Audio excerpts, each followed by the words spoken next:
Selamat siang pemirsa, umat Allah yang terkasih, bagaimana kabar Anda siang hari ini? Mudah-mudahan semuanya dalam keadaan sehat. Senang sekali hari ini Mimbar Agama Katolik bisa kembali hadir menjumpai Anda di edisi hari Sabtu 4 Februari 2023 bersama dengan saya Feby Grace Hutajulo. Pemirsa, kita tahu bahwa tahun 2023 ini fokus pastoral dari Keuskupan Agung Medan adalah mengenai umat Katolik yang bersekutu. Namun hari ini tema yang akan kita angkat, kita akan mencoba fokus pada lingkup yang lebih kecil, yaitu keluarga yang bersekutu. Di mana keluarga bisa dilihat dari dua dimensi, yaitu persekutuan ilahi dan juga persekutuan manusiawi. Nanti kita akan membahas secara lebih lengkap dengan dua orang narasumber yang sudah hadir di studio TVRI siang hari ini. Langsung saja saya perkenalkan dua orang narasumbernya. Saya akan sapa terlebih dahulu narasumber yang pertama. Sudah hadir Pastor Gindo Gervasius Saragih OFM Konventual selaku Ketua Komisi Keluarga Keuskupan Agung Medan. Selamat siang Pastor. Selamat siang Feby. Sehat Pastor ya? Sehat. Baik. Kemudian saya akan menyapa juga narasumber yang kedua, Ibu Dinaria Peranginangin dari Paroki Santo Fransiskus Asisi Padang Bulan yang juga merupakan volunteer pada Komisi Keluarga Keuskupan Agung Medan. Selamat siang Ibu Dina. Selamat siang Feby. Sehat ya Bu ya? Puji Tuhan sehat. Baiklah, nanti kita akan mencoba menggali lebih dalam apa maksud dari keluarga Katolik sebagai persekutuan ilahi sekaligus persekutuan manusiawi. Namun sebelum itu kita akan mendengarkan sebuah lagu yang akan dibawakan oleh Suster Maurisia Sihotang KYM yang berjudul Tulang Rusuk. Selamat menyaksikan.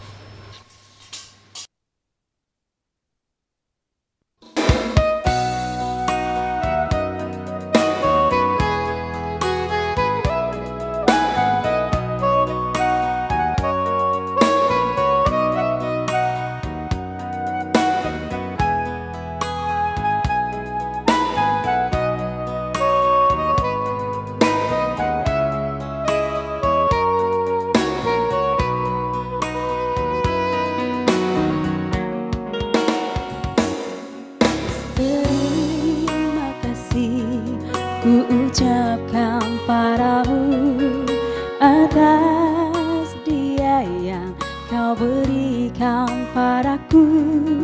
Sekian lamanya ku berdoa menunggu, menanti janjimu Tuhan. Terima kasih ucapkan padamu atas dia yang kau berikan padaku. Sekian lamanya ku berdoa menunggu, menanti janjimu Tuhan.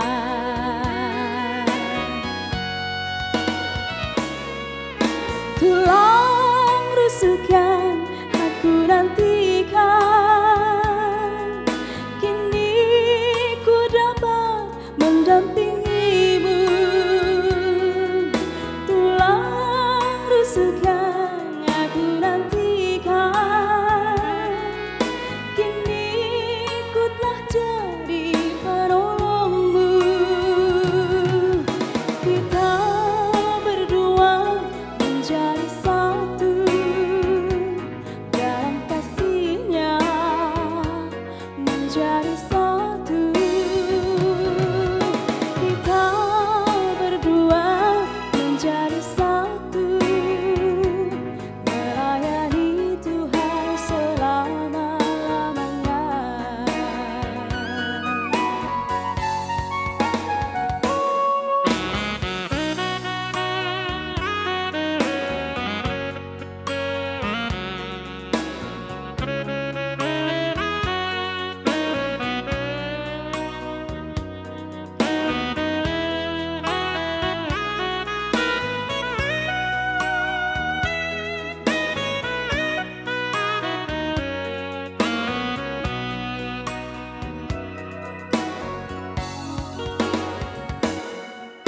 Terima kasih ku ucapkan padamu atas dia yang kau berikan padaku. Sekian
Saudara-saudari terkasih, mari kita awali mimbar agama Katolik ini dengan berdoa. Dalam nama Bapa dan Putra dan Roh Kudus. Amin. Tuhan Bapa yang Maha Baik, kami bersyukur atas hari ini kami dapat hadir di TPRI Sumatera Utara ini untuk berbagi mengenai kehidupan keluarga secara khusus di dalam gerejamu.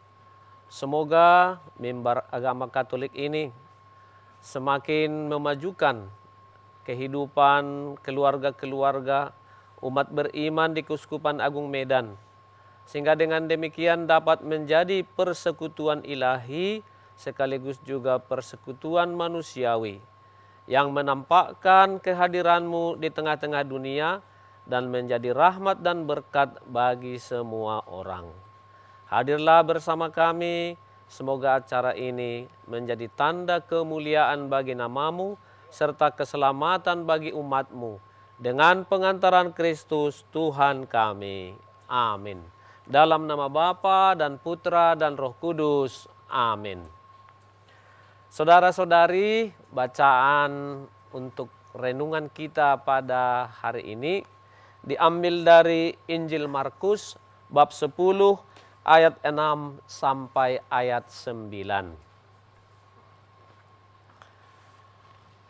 Sebab pada awal dunia Allah menjadikan mereka laki-laki dan perempuan. Sebab itu laki-laki akan meninggalkan ayahnya dan ibunya dan bersatu dengan istrinya, sehingga keduanya itu menjadi satu daging. Demikianlah mereka bukan lagi dua, melainkan satu. Karena itu apa yang telah dipersatukan Allah tidak boleh diceraikan manusia. Demikianlah sabda Tuhan, terpujilah Kristus.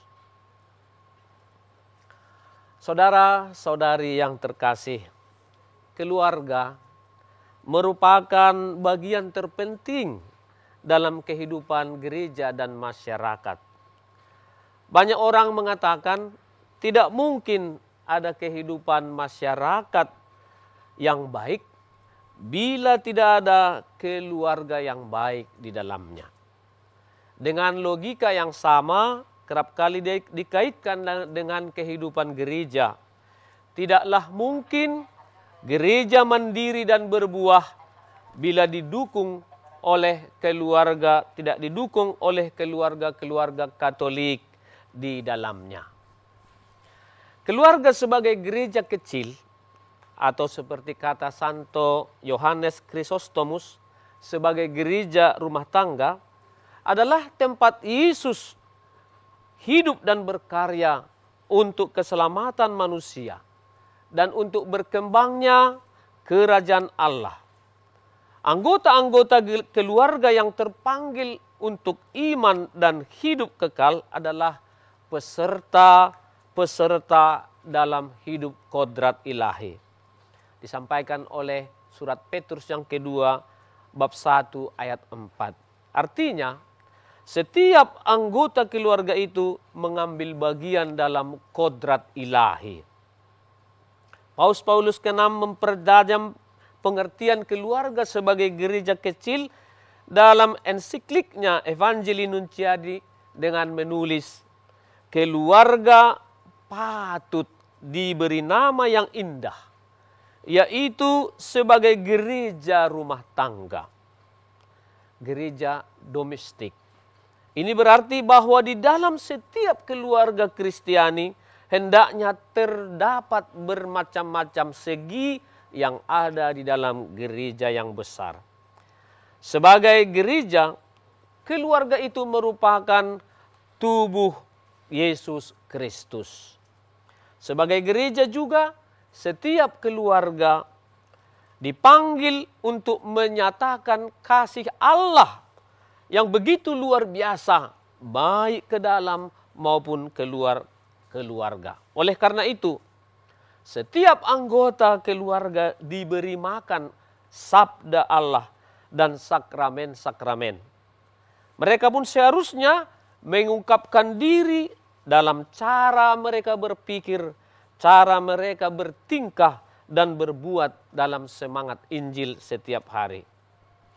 Nah, saudara-saudari terkasih, untuk memahami apa itu persekutuan ilahi sekaligus persekutuan manusiawi yang merupakan hakikat dari sebuah keluarga, kalau kita lihat dalam kitab suci tadi disampaikan bahwa sesungguhnya sejak penciptaan, ketika Allah mencipta laki-laki dan perempuan, di situ digambarkan bahwa perempuan diciptakan dari tulang rusuk laki-laki dan menjadi teman penolong yang sepadan dengannya.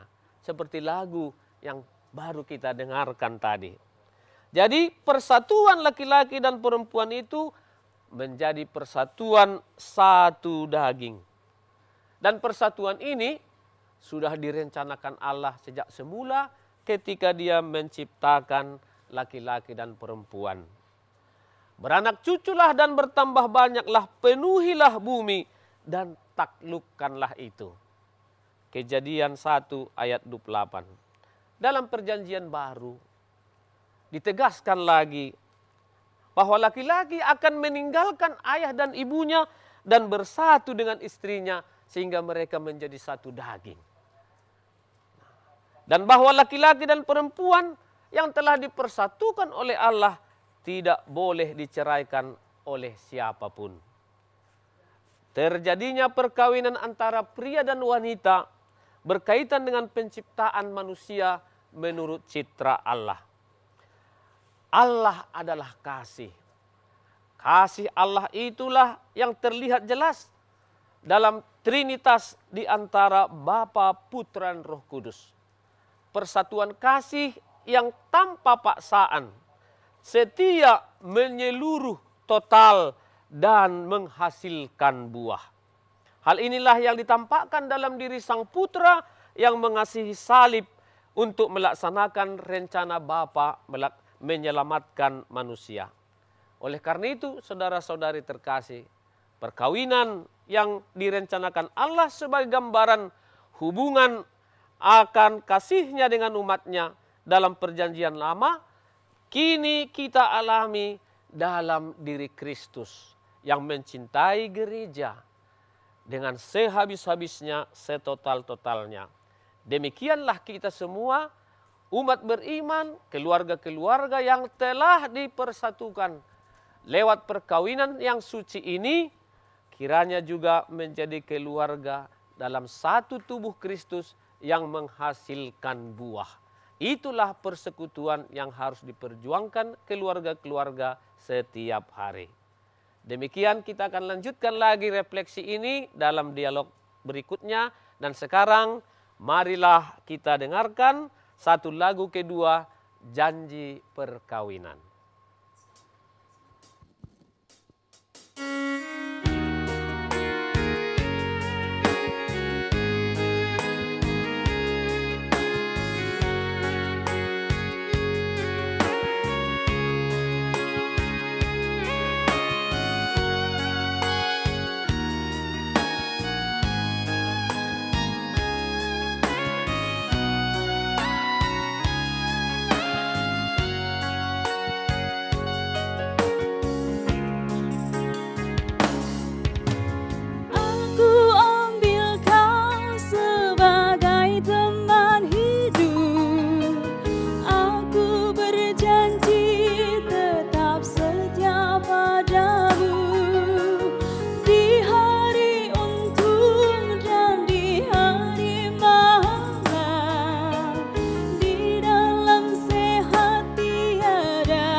Pemirsa, kini kita akan mencoba lebih mendalami lagi topik kita hari ini, yaitu terkait mengenai perkawinan atau keluarga Katolik sebagai persekutuan ilahi sekaligus manusiawi. Wah, ini mungkin kalau dilihat dari teksnya tuh kayaknya agak berat gitu ya Pastor ya. Tapi saya rasa enggak. Tapi kita coba kembali ke yang lebih umum dulu ya Pastor. Iya. Fokus pastoral mengatakan umat Katolik yang bersekutu.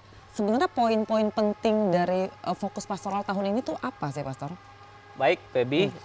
Jadi untuk tahun 2023 ini fokus pastoral kita dikaitkan dengan sinode para uskup yang sedang berjalan ya dari 2021 sampai 2023. Nah, jadi satu tema dari sinode itu yang dibahas di keuskupan kita adalah berjalan bersama. Nah, jadi Gereja KAM berjalan bersama dalam persekutuan, partisipasi, dan misi. Nah, jadi untuk tahun ini kita mengarahkan pada bagaimana gereja kita berjalan bersama dalam persekutuan.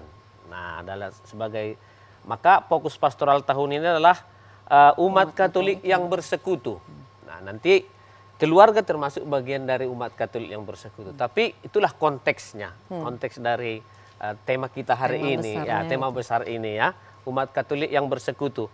Mungkin sedikit ya kita terangkan apa yang dimaksud dengan persekutuan ini kan, karena beda-beda juga konsep persekutuan, masing-masing pemahaman orang gereja juga nggak sama yang dipahaminya.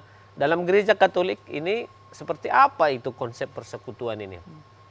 Ya, sebagai apalah namanya ya, asal kata etimologi kata persekutuan ini dari kata koinonia. Ini bahasa Yunani ya.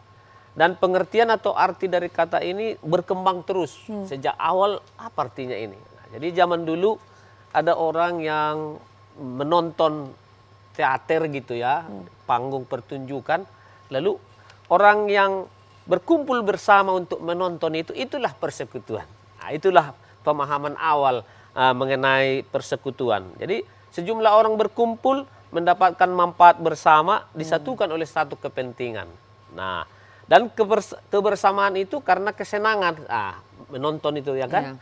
Nah, tapi dalam refleksi pengalaman selanjutnya ternyata juga persekutuan itu dikaitkan dengan bagaimana orang-orang itu berteman dengan ilah-ilah atau sembahan-sembahan mereka begitu. Dari sana muncul ketika mereka membayangkan satu kekuatan, lalu dia memakai kata koinonia dengan orang yang disembahnya itu.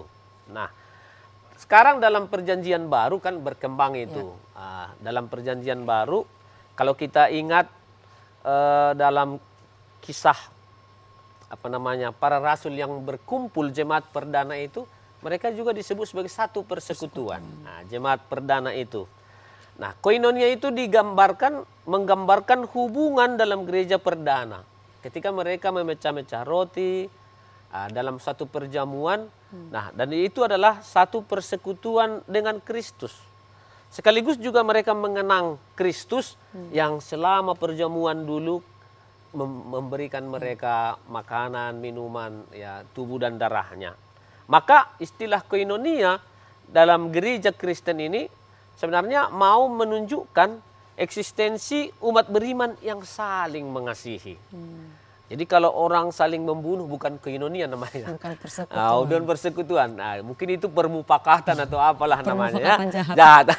Tapi persekutuan itu selalu mengarah kepada suatu yang baik, saling mengasihi satu sama lain. Nah, jadi kebersatuan, mengambil bagian, menyumbangkan sesuatu seperti gereja perdana itulah ciri khas dari sebuah persekutuan yang ditampakkan di situ. Jadi ada beberapa ya persekutuan yang dimaksud di sini. Pertama adalah persekutuan dengan Kristus. Yang kedua persekutuan dengan Roh Kudus. Lalu yang ketiga persekutuan di antara mereka sendiri, jemaat itu. Ya. Jadi kebersamaan memiliki atau berbagi sesuatu hal dan itu tampak dalam jemaat perdana. Jadi bukan merupakan perkumpulan begitu-begitu saja. Jadi yang dalam kitab suci kalau orang berkumpul bergerombol, oh itu persekutuan, bukan.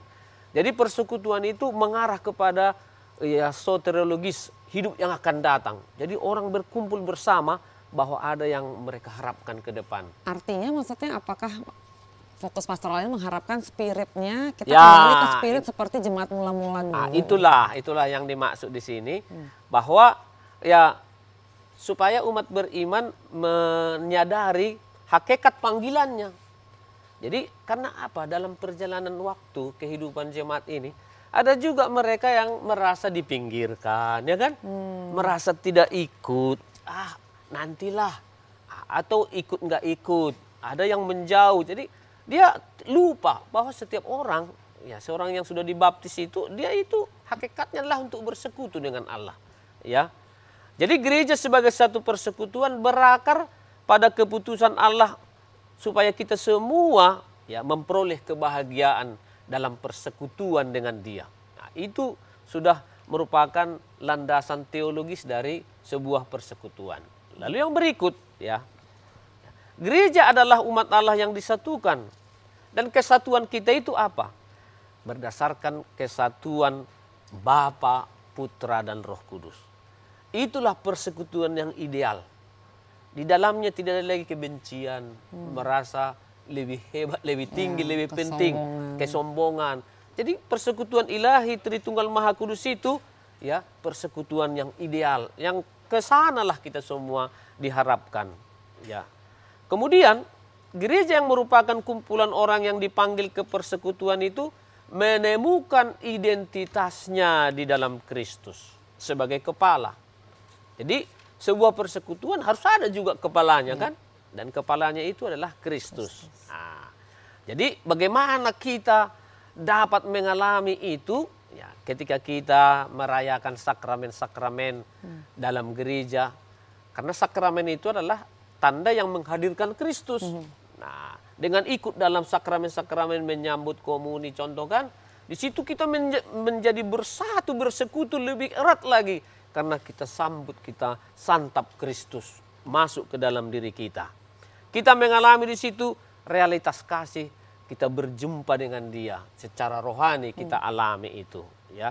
Secara khusus dalam Ekaristi suci yang kita sambut setiap hari Minggu. Nah, persekutuan umat beriman pertama-tama dibangun dan dibina di kalangan internal gereja. Itulah tadi. Nanti kita masuk itu kepada keluarga. Jadi jangan langsung persekutuan itu ya kita bina keluar, di dalam pun rupanya keropos, ya tidak kompak, tidak erat, bahkan gampang disusupi oleh kekuatan jahat, dipecah belah. Ya.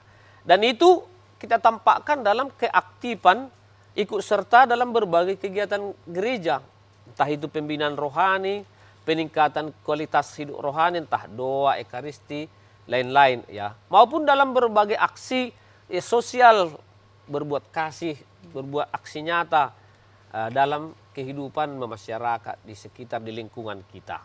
Ya.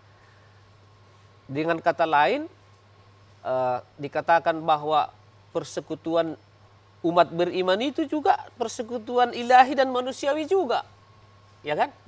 Ya, jadi ketika masuk kita dalam persekutuan itu kita tidak menjadi malaikat semua, tetap juga di situ ada ya unsur manusianya. Tapi disitulah kita berjuang memperbaiki diri terus, menata sehingga kehidupan kita sesuai dengan kehendak Kristus.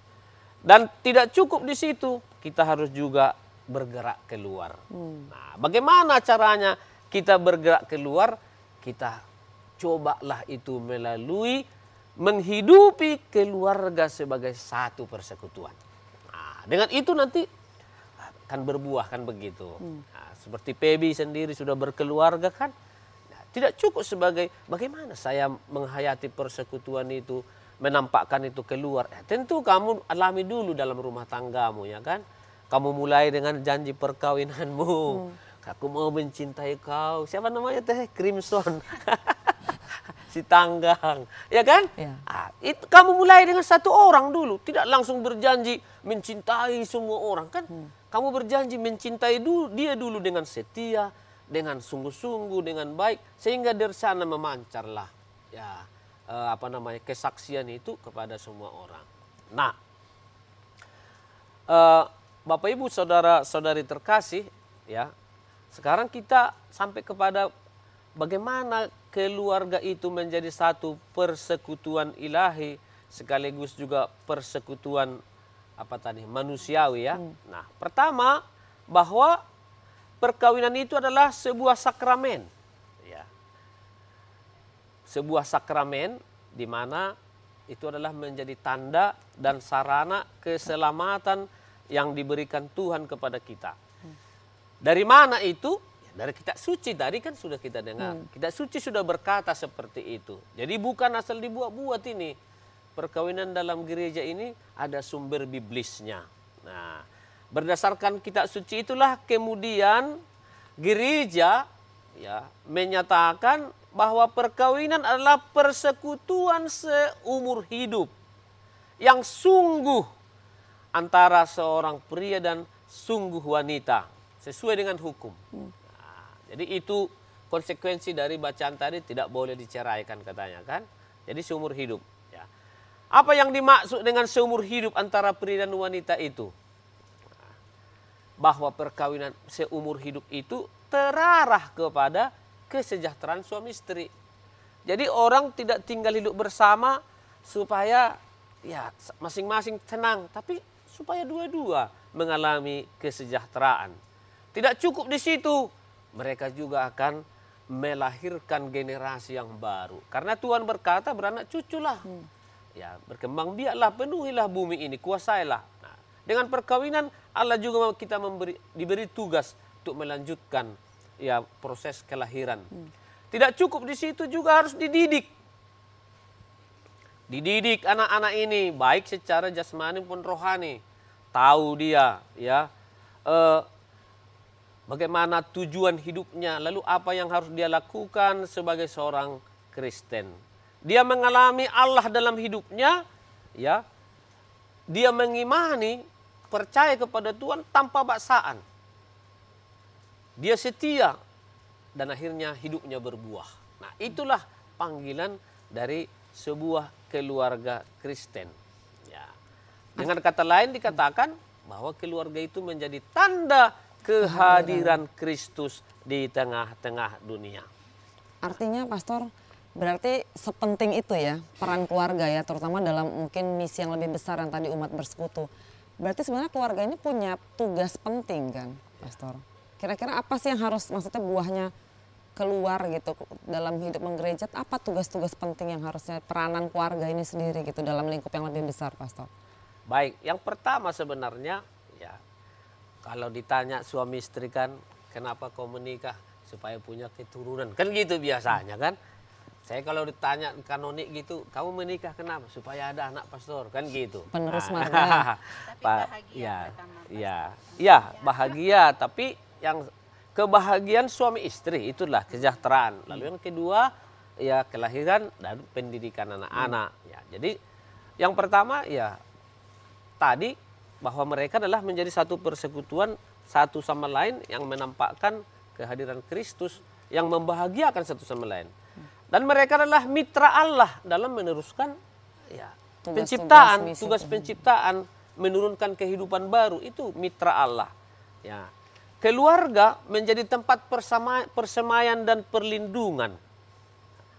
Di tengah situasi dunia yang ditandai kultur kematian ini, perang, ya kan, arah ya penurunan derajat manusia ini, keluargalah dipanggil menjadi pencinta, perawat, penjaga, dan pembela kehidupan. Karena itu, ya, mulai dari saat kontrasepsi pun, konsepsi, bukan kontrasepsi ya, beda itu.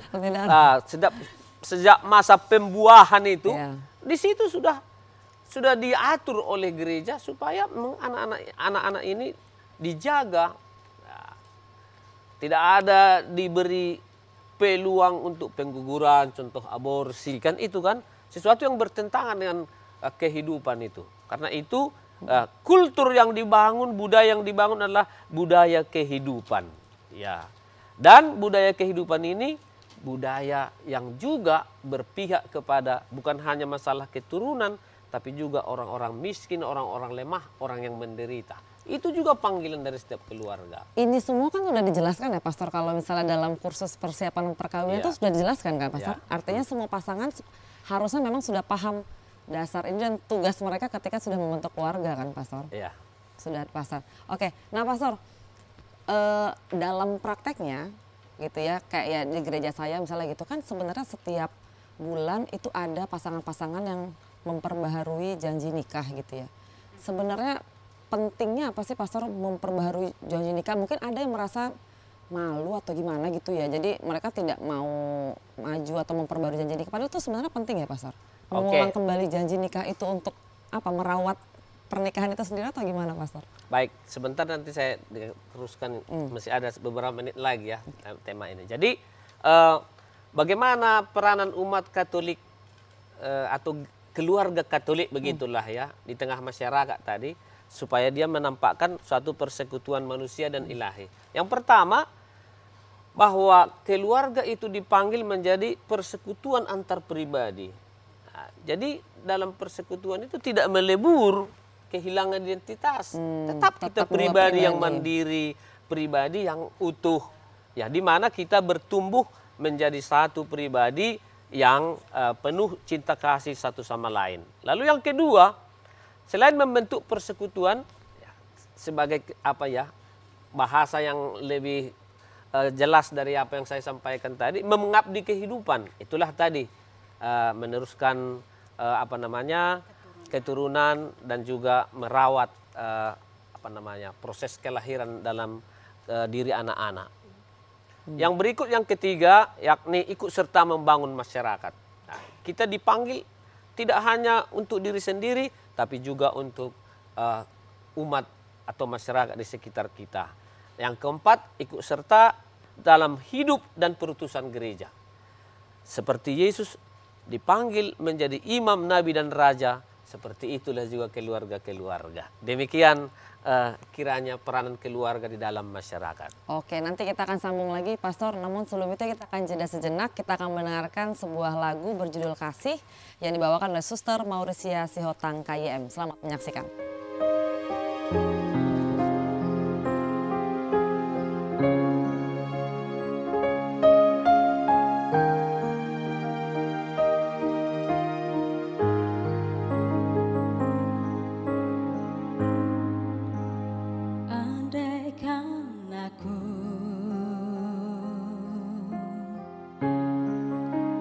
Masih berbicara,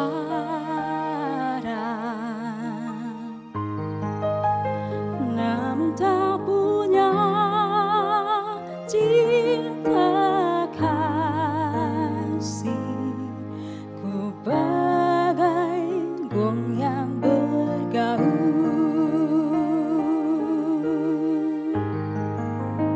andai imanku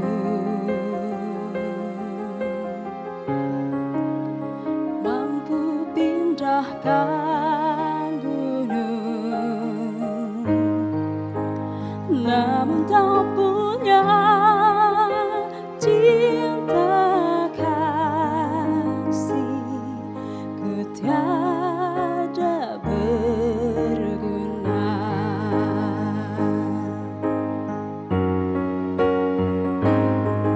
Kasih itu sabar, murah hati, percaya, tak angkuh dan tak dengki.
Baik, pemirsa, kita akan kembali melanjutkan dialog kita siang hari ini. Sekarang saya mau mungkin bertanya nih ke Ibu Dina gitu ya. Ternyata memang tanggal 14 Februari ya bulan ini itu oleh Paus sudah ditetapkan sebagai hari perkawinan sedunia gitu ya. Kira-kira apa yang maksudnya hari itu akan dirayakan seperti apa, atau mungkin jangka waktu tertentu itu akan dilakukan kegiatan apa untuk menegaskan ini hari perkawinan sedunia gitu, Bu Dina?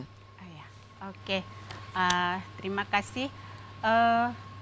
Biasanya kalau kita berbicara tentang Februari gitu ya, pasti yang ada dalam pemikiran kita langsung Bulan 14 Februari, Valentine Day gitu. Hari Valentine, hari kasih sayang gitu ya. Itu sudah otomatis, semuanya pasti sudah langsung ke situ pemikirannya.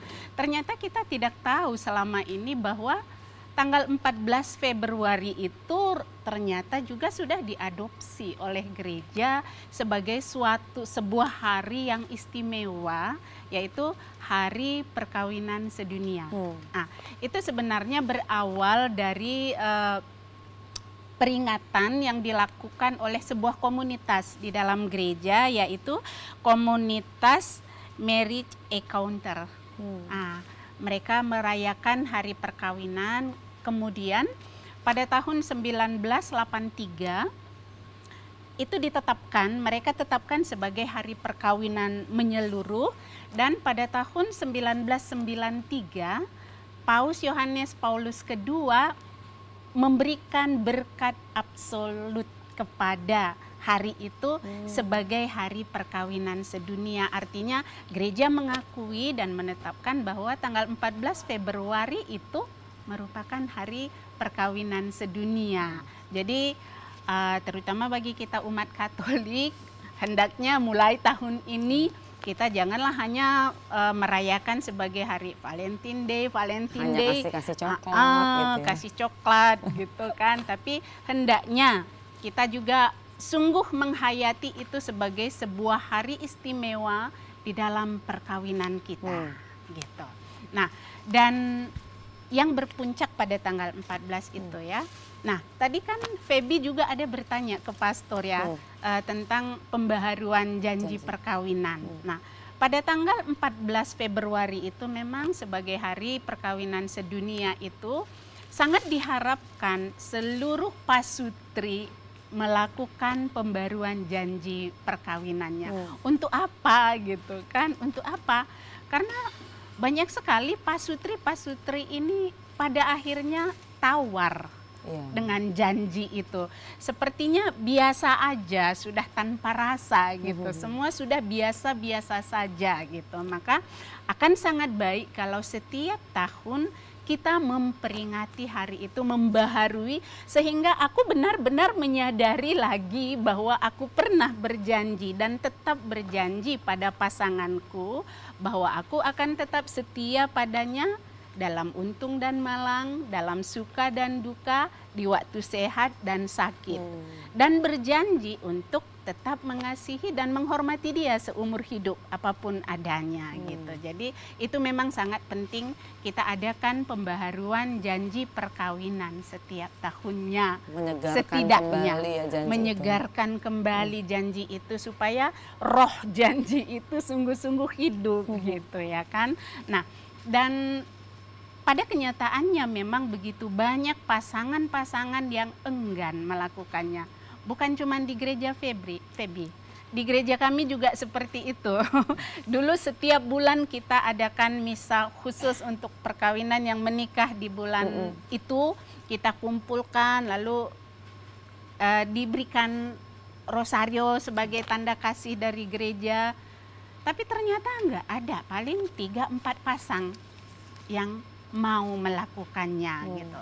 Kenapa? Itu tadi sudah ada ketawaran hati, lalu ada rasa enggan, ada merasa biasa aja kok gitu ya. Nah, untuk itulah gereja juga mau menghangatkan kembali, menghidupkan kembali kebiasaan ini. Nah, menghidupkan kembali kebiasaan ini supaya seluruh pasutri itu sungguh-sungguh merasakan nafas janji perkawinan itu lagi di dalam hidupnya. Dan secara khusus pada bulan ini Konferensi Wali Gereja Indonesia melalui Komisi Keluarga itu mau mengajak pasutri-pasutri untuk menyegarkan janji perkawinan itu, menyegarkan kembali semangat perkawinan itu, terutama dalam penyadarannya bahwa perkawinan merupakan persekutuan yang ilahi dan manusiawi tadi.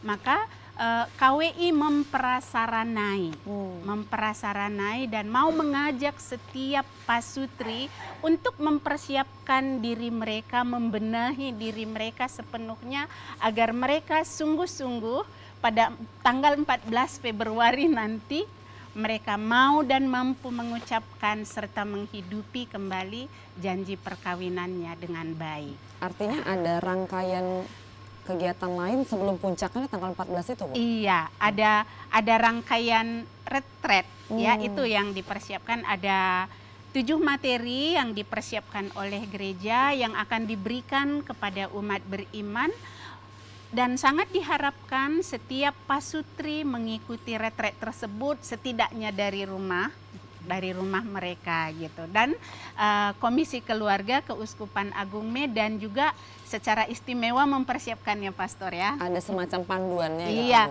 ada 7 materi itu kita sudah sedang persiapkan. Maka mulai tanggal 7 Februari nanti akan diluncurkan satu bahan setiap harinya gitu. Dan kita sangat berharap supaya setiap keluarga mau mengikutinya dengan baik.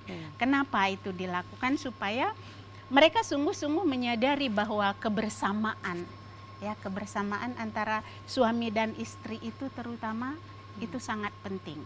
Nah, kita kan melihat begitu banyak keluarga yang broken sekarang ya, terutama keluarga-keluarga muda yang masih begitu aktif dalam membangun ekonomi keluarganya. Nah, umumnya itu sangat kehilangan waktu bersama. Karena mereka punya prioritas materi dulu gitu. Karena tanpa materi semuanya akan bohong gitu kan. Itulah prinsip keluarga-keluarga muda. Sehingga mereka mengabaikan waktu bersama dengan pasangannya dan dengan anak-anaknya. Nah, justru itu juga lah gereja mau menawarkan materi pertama dalam persiapan itu adalah waktu, mengenai waktu gitu. Jadi waktu adalah dasar. Nah, waktu adalah dasar karena kalau kita tidak memiliki waktu bersama dengan pasangan, maka apapun ceritanya kehidupan keluarga itu akan goyah. Persekutuan yang disampaikan oleh pastor tadi tidak akan bisa terwujud gitu kan. Karena bagaimana kita bisa mewujudkan persekutuan kalau untuk bersama saja tidak bisa. Nah, kemudian juga di dalam materi retret yang dibagikan itu, yang telah dipersiapkan itu, setiap pasangan suami istri itu diajak untuk menghayati bagaimana rancangan Allah terhadap mereka. Mereka harus bersama-sama berusaha memahami rancangan Allah. Mereka harus belajar untuk selalu waspada dan berjaga-jaga untuk menjalin relasi supaya relasi mereka itu tidak menjadi hambar begitu saja. Karena kan sering sekali ya kalau kita sudah capek, sudah pulang dari kerja gitu, ya udah dia ada di samping, ya ada gitu ngobrol pun tidak gitu kan. Nah, dan celakanya lagi sekarang ya kan, dengan handphone di tangan semua, yang jauh menjadi dekat, yang dekat menjadi jauh gitu ya. Nah, Allah merancang kebahagiaan bagi kita dan itu harus kita belajar memahaminya. Kemudian juga setiap pasangan suami istri itu diajak untuk belajar setia melihat ke dalam diri sendiri gitu ya. Karena sebelum aku melihat celah suamiku, aku harus belajar melihat diriku dulu. Jangan sampai selumbar di mata suamiku aku lihat, tapi balok yang ada di mataku tidak kulihat. Kesalahannya yang begitu kecil ku besar-besarkan gitu kan. tapi kesalahanku yang sangat besar aku anggap biasa saja. Nah, itu sering sekali terjadi di dalam pasangan-pasangan, terutama yang sudah bertahun-tahun menjalani hidup kebersamaan. Ada kejenuhan gitu ya. Jadi sering sekali kita melihat fokus pada kesalahan pasangan, fokus pada kelemahannya, tapi kita tidak melihat kebaikan-kebaikan dan nilai positifnya. Oke. Dan memang itu 7 hari itu kira-kira gambaran materinya seperti itu ya, Bu? Iya. Bagaimana nanti gereja mengukur itu dilaksanakan atau tidak, Bu? Bagaimana gereja mengukur itu Kembali, ya, mungkin Pastor? dibantu pengurus lingkungan mungkin gitu ya, Pastor? Iya, karena kan memang seperti kemarin bahannya kita sudah share kan, pasti seksi keluarga di gereja Febi juga sudah Harus share aktif mungkin ya. ya. Jadi kita sangat berharap supaya setiap pengurus lingkungan maulah memantau dan mengajak setiap keluarga untuk mengikutinya gitu. Baik. Ini sebenarnya kalau mau digali sih masih banyak sekali bisa kita bicarakan, Pastor. Tapi memang keterbatasan waktu kita siang hari ini. Tapi memang harapannya bahwa program ini bisa berjalan dengan baik nanti, puncaknya di 14 Februari. Kemudian output besarnya seperti yang digambarkan Pastor Gindo tadi ya, keluarga ini menjadi bagian dari umat Katolik yang bersekutu. Baik. Pastor, mungkin ya karena keterbatasan waktu terpaksa kita mungkin menutup diskusi kita siang hari ini. Terima kasih sekali lagi kehadirannya Pastor Gindo dan juga Ibu Dina dari Komisi Keluarga Keuskupan Agung Medan. Nanti kita akan sebagai penutup singkat saja, Pastor.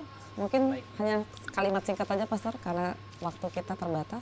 Baiklah, Bapak Ibu saudara-saudari pendengar sekalian, hubungan kasih suami istri terutama dikukuhkan oleh cinta ilahi, dan itu bersumber dari Ekaristi. Dan itu sebenarnya materi yang mau direnungkan selama 1 minggu ini. Bagaimana keluarga itu menghayati Ekaristi, semangat Ekaristi dalam retret mereka setiap hari. Mudah-mudahan dengan materi hari ini, persekutuan keluarga sebagai satu persekutuan ilahi dan manusiawi dapat bertumbuh, berkembang sehingga apa yang menjadi fokus pastoral, titik berat dari pastoral di Keuskupan selama 1 tahun ini, berjalan bersama dalam persekutuan dapat terwujud. Baik pemirsa, demikianlah diskusi kita pada siang hari ini. Sebelum kita tutup nanti dengan lagu Karena Aku Kau Cinta yang kembali dibawakan oleh Suster Maurisia Sihotang KYM, kita akan menutup terlebih dahulu, Pastor, dengan doa penutup. Marilah kita berdoa.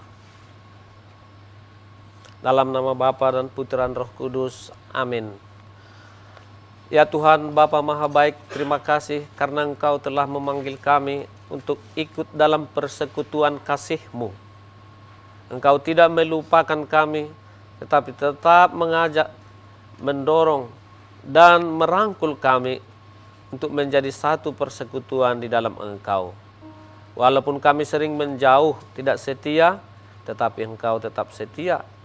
Secara khusus melalui sakramen perkawinan, Engkau tunjukkan kekuatan kasih-Mu dalam diri suami istri yang mau menyerahkan diri satu sama lain, sebagaimana Engkau sendiri menyerahkan diri-Mu melalui Putra-Mu penebus kami, Kristus Tuhan kami.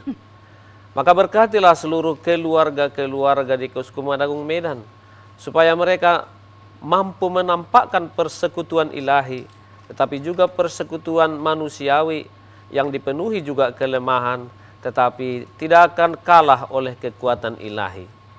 Semoga semua keluarga-keluarga tetap setia dengan mengingat janji perkawinan mereka, selalu mengandalkan Engkau, sehingga dengan demikian mereka dapat menjadi garam dan terang dunia, menampakkan wajah-Mu melalui kehidupan mereka sebagai satu persekutuan yang mencita-citakan satu kehidupan yang lebih baik, yang juga berguna bagi masyarakat dan semua orang. Terpujilah Engkau yang telah mempersatukan keluarga-keluarga menjadi tanda kasih-Mu di dunia dengan perantaran Kristus Tuhan kami. Dalam nama Bapa dan Putra dan Roh Kudus. Amin.